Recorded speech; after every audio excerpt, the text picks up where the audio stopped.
할렐루야. 오늘은 추수감사주일입니다. 우리는 매일 감사해야 되겠지만 특별히 이 한 주간은 감사하는 주간입니다. 1620년에 영국의 제임스 1세가 청교도들에게 아주 심한 신앙 박해를 하기 시작했습니다. 당시에 그 신앙 박해는 청교도들에게 영국의 국교인 성공회로 개종해라고 하는 명령입니다. 강제입니다. 그래서 이거에 항거했던 많은 그 당시에 신앙인들이 있었습니다마는 102명이 180톤의 작은 배인 메이플라워를 타고 12월 11일 63일간의 항해 끝에 신대륙 미국의 플리머스에 도착을 했습니다. 아마 이 당시에 그 102명의 신대륙으로 넘어온 사람들은 아마 한 10월경에 출항을 했는데 12월 도착해서 한 그 겨울 아닙니까? 얼마나 춥겠어요. 좀 일찍 봄이라든지 여름에 왔다면은 아마 추운 혹독한 겨울을 맞이하지 않았을 텐데 이들은 이런 거 저런 거 생각하지 않고 영국을 떠나야 된다라고 하는 이러한 신념하에 미국으로 오게 됐습니다. 그 플리머스에 도착해서 그 혹독한 겨울을 나고 3월 달까지 3, 4월 기다리는 동안에 44명이 굶고 병들고 추위에 얼어 죽고 말았습니다. 그러나 봄이 되자 그들이 그 농경지를 개간을 해서 농사를 짓기 시작을 했습니다. 사실 이들은 농사일을 졌던 사람들이 아니기 때문에 서툴지요.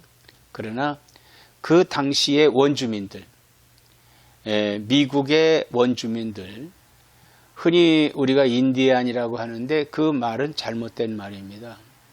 콜럼버스가 신대륙을 발견하면서 그 처음 만난 사람들을 보고 그 신대륙이 인도인 걸로 착각을 했습니다. 그래서 사람을 보고 인디안이다 이렇게 얘기를 했어요. 워낙은 인디아죠. 인디아. 근데 인디안이라고 이렇게 그들을 불렀습니다만은 사실은 이들이 아메리카 원주민들입니다. 근데 이 원주민들이 이 청교도들을 도와서 농사를 짓게 됐지요. 그래서 여름 그리고 가을이 돼서 추수를 하게 됐습니다. 참 첫 수확을 하게 된 그들에게는 감격입니다. 신대륙에서 마음껏 신앙생활하면서 또 수확을 하고 한 겨울은 이제 참 먹을 것과 따뜻하게 지낼 수 있다고 하는 것을 봤을 때 너무 감사했어요. 그래서 그들이 그 칠면조와 당시에 이제 산에서 있었던 그런 야생 칠면조 그리고 그 해 거뒀던 곡식들 그리고 과일을 풍성히 차려서 잔치를 베풀었습니다. 그들 이웃 원주민들을 초청을 해서 아주 기쁨의 잔치를 벌였습니다.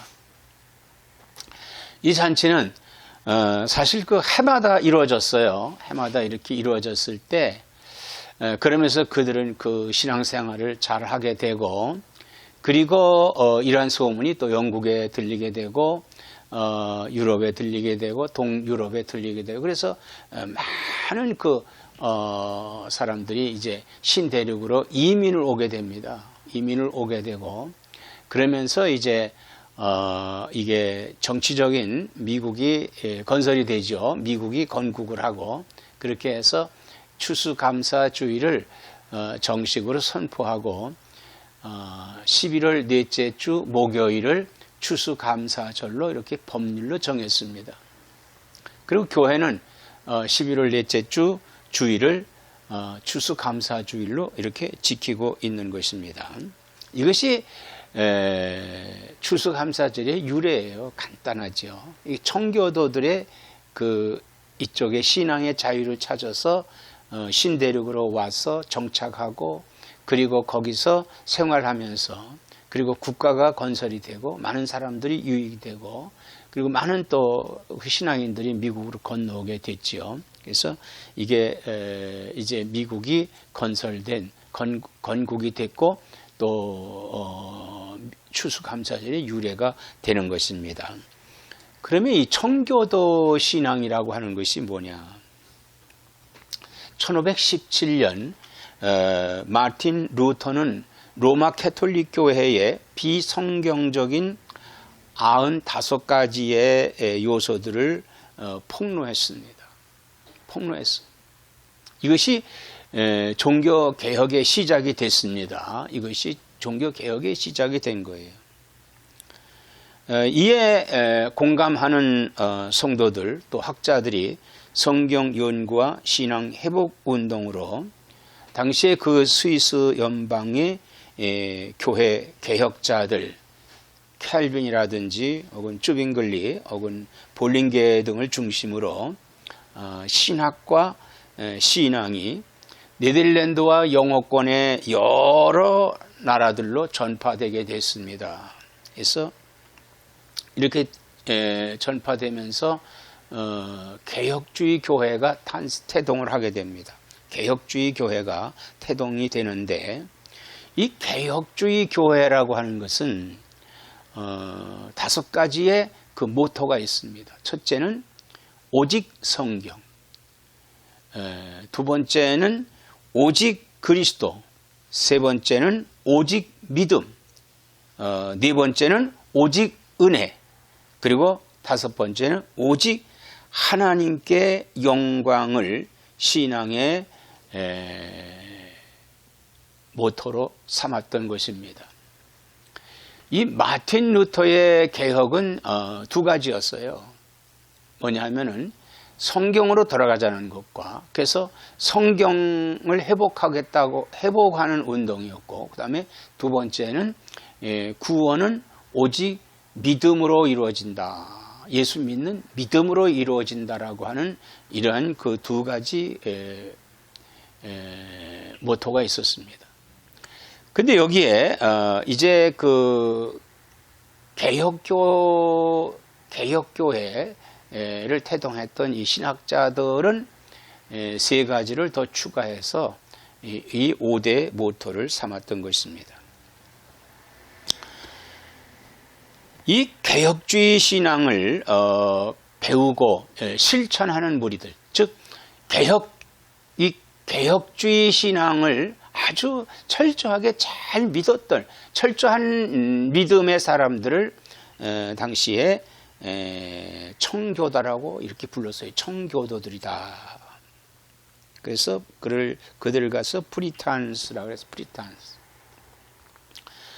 청교도들이라고 이렇게 불렀습니다. 그래서 당시에 그 청교도 운동은 많은 아주 주옥 같은 문서들을 남겼는데 그것이 웨스터민스터 신앙 고백서 그리고 대소요리 문답서 그리고 예배 모범과 권징조례 같은 문서가 이 당시에 나왔습니다. 이들에 의해서 나온 겁니다. 그러니까 이들이 얼마나 그 당시에 철저한 신앙생활과 체계적인 그리고 성경적인 그러한 신앙생활을 했다고 하는 것을 우리가 볼 수가 있는데요. 이 청교도들은 사실 성경적인 교리와 그리고 그 교리가 체험적인 그런 삶에 연결시키는, 그러니까 성경적인 교리를 삶에 연결시키는 그런 신앙인들이었습니다. 그래서 이 청교도들은 굉장히 그 성경적인 가정에 또한 강조점을 두었습니다. 그래서 이제 청교도들의 그 신앙의 모토는 우리가 이제 세 가지로 나눌 수가 있는데, 첫째는 성경적인 교리와 체험, 성경적인 교리, 그리고 그 교리에 대한 체험. 그 체험이라고 하는 것은 뭐예요? 하나님을 만나고 하나님을 뜻대로 행하는 그런 신앙이 체험이죠. 그래서 하나님의 복을 받고, 그래서 하나님의 뜻대로 살고자 노력하는 사람들을 가리켜서 우리가 그 당시에 청교도들이라고 이렇게 했습니다. 두 번째는 그들은 아주 그 건전한 가정을 이루기를 원했습니다. 건전한 가정. 이 건전한 가정이라고 하는 것은 뭡니까? 건전한 가정은 남자와 여자가 가정을 이루어서 자녀를 낳고 그 자녀를 양육하는 데 최선을 다하는 것이죠. 그래서 가장은 남자는 남편의 의무를 감당하고 여성은 부인의 의무를 감당해서 자녀들과 가족의 화목을 위한, 그래서 아주 그 가족적인 믿음의 생활을 하는 그러한 건전한 가정을 이루었습니다. 그 다음에 이제 세 번째는 건전한 사회와 건전한 국가를 이룩하려고 노력했습니다. 그래서 이웃에 봉사하고 그리고 나라에 헌신하는 이런 삶을 그들은 살았어요. 그래서 미국의 건국 정신은 이 청교도 정신이다라고 우리가 생각할 수 있는 것입니다. 그것은 뭡니까? 미국을 건설할 때, 미국을 건국할 때 우리가 건국의 아버지라고 하는 조지 워싱턴 장군 같은 분이 어떤 분입니까? 그분이 대통령을 취임하면서 성경에 손을 얹고 선서했습니다. 오늘날 우리 대통령 선서할 때 성경을 손에 얹고 선서하죠. 선서를 하게 됩니다. 그러나 그 당시에 이 정치가들이 뭐 신앙이 그 조지 워싱턴이라든지 이런 분들이 그렇게 좋았던 것은 아니에요. 우리가 엄밀히 따지고 본다면은. 왜냐하면은 그 당시에 이 대통령이라든지 정치인들이 청교도들만 있던 건 아니었거든요. 다른 종교도 이렇게 있었기 때문에 그렇게 정치적인 사람들에게는 이렇게 청교도적인 신앙은 그렇게 크게 있지 않았습니다만은, 그러나 청교도 신앙의 토대 위에 세워진 나라이기 때문에 그 청교도 정신이 그들에게 있었던 거예요. 정신이. 이게 가장 중요합니다. 우리가 어떤 정신 상태가 돼야 되느냐라고 하는 거예요. 그래서 어떤 정신 상태가 돼야 되겠느냐? 첫째는 성경적인 정신 상태가 돼야 됩니다. 성경적인 거. 자, 여러분, 성경에서 성경적인 교리가 아닌 인위적인 교리라고 하는 것은 이단이죠. 그리고 잘못된 겁니다. 자, 우리가 종교개혁 이전에, 우리 종교개혁 이전에 종교는 어떻게 됐었어요? 변질됐죠.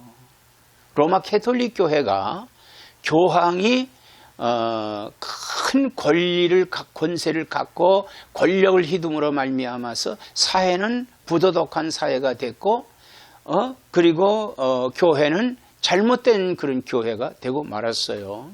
결국은 뭡니까? 잘못된 것은 뭐예요? 어떤 큰 큰 힘을 과시하고자 하는 그것 때문에 지금 바티칸에 있는 베드로 성당을 건축하기 위해서 많은 사람들에게 헌금을 강요하고 그리고 그 건물을 짓다 돈이 부족하니까 나중에는 면죄부라는 것을 만들어서 팔기까지 했잖아요. 면죄부가 뭐예요? 면죄부. 죄를 이 면죄부라고 하는 그런 부적을 사기만 하면은 죄를 면제해 준다는 거예요. 그럼 어떤 사람의 죄? 죽은 사람의 죄. 자기 부모 중에 또 혹은 자기 친척 중에 누가 예수 안 믿고 죽은 사람이 있어요. 그들이 어디에 있느냐? 지금 연옥에서 대기하고 있다는 거예요.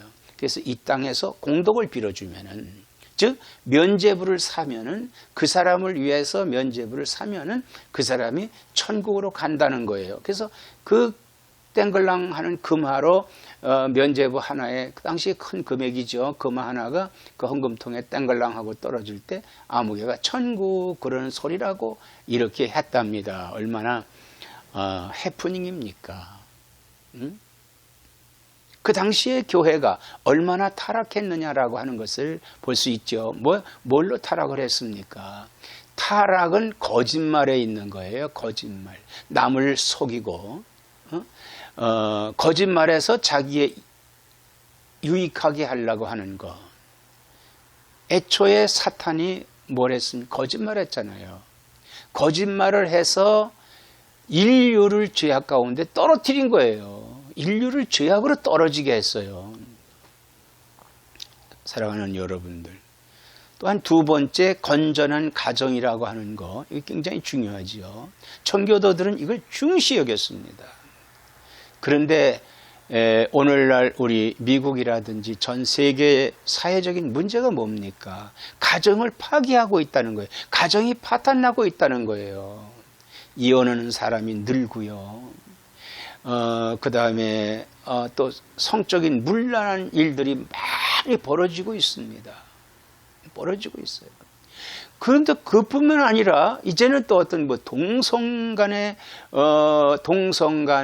이러한 회귀한 짓들을 하는 그런 또 일들이 벌어지고 있다 이거예요. 낙태를 합법화하려고 합니다.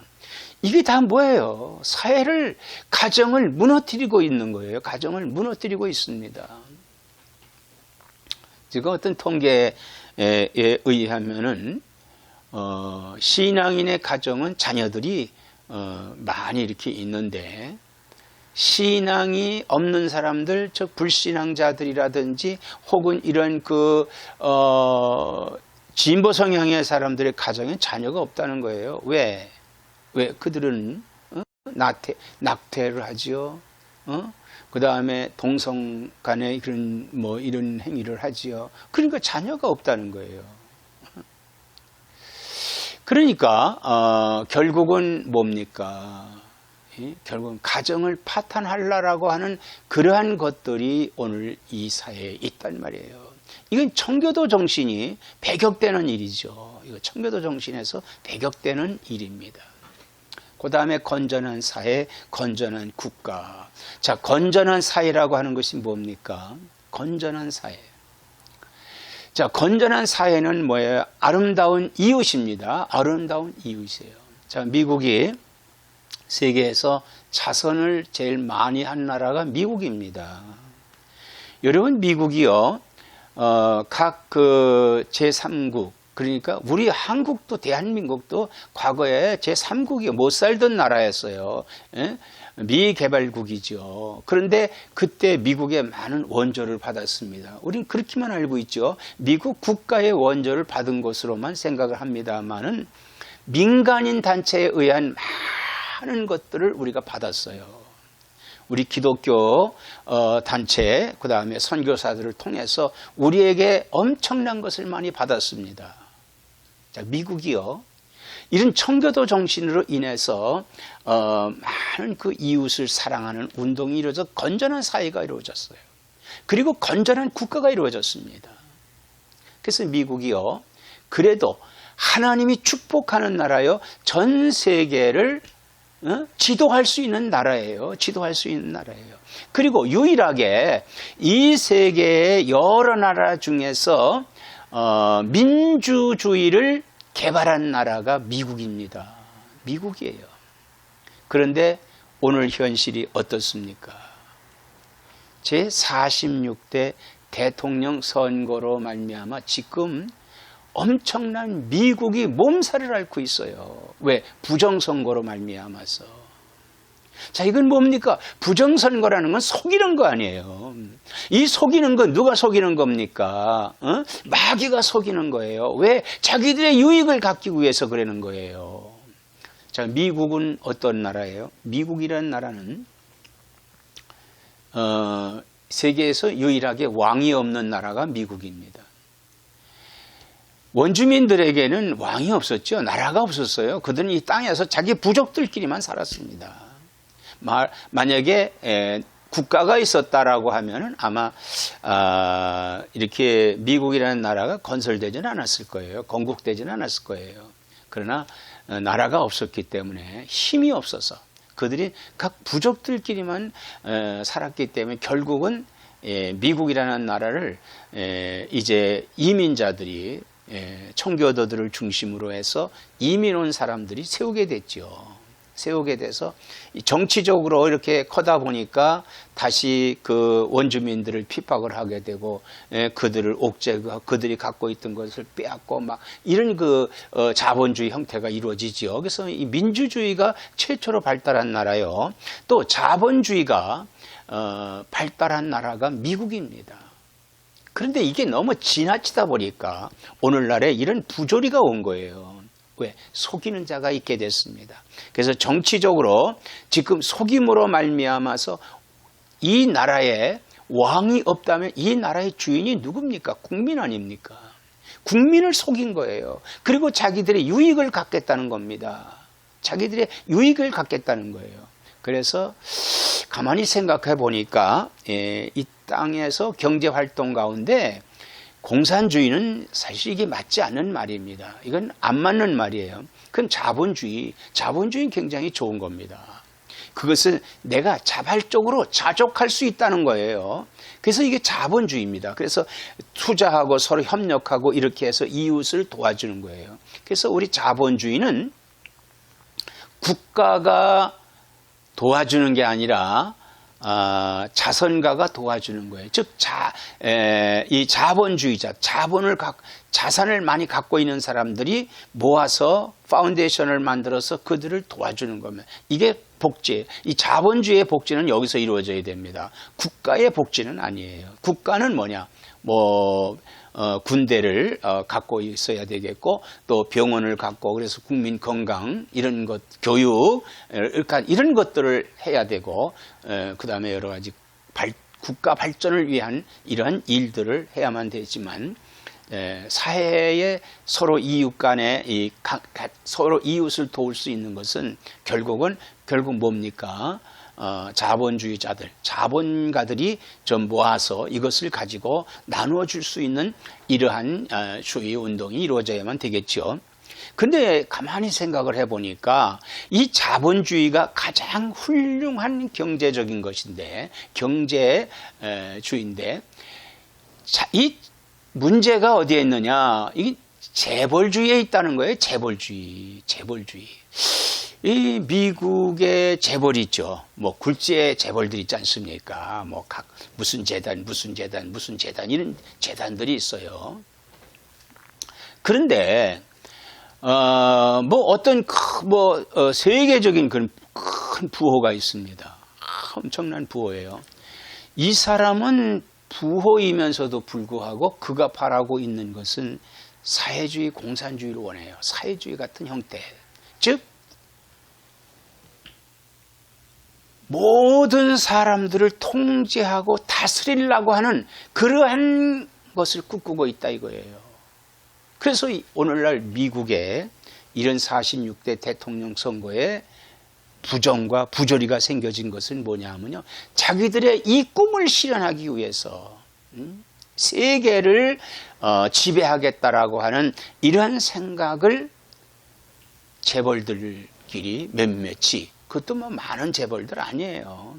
재벌도 종류가 많이 있죠. 그것이 지금 그런 형태가 돼서 이러한 도덕적인 불합리성이 이루어지게 된 겁니다. 사랑하는 여러분, 우리는 미국에 이민을 왔습니다. 그러나 우리는 미국 국민입니다. 미국 국민은 청교도의 정신을 가지고 있어야 돼요. 그리고 미국에 사는 모든 시민들은 청교도적인 신앙을, 그 정신을 갖고 있어야 되는 거예요. 그런 정신.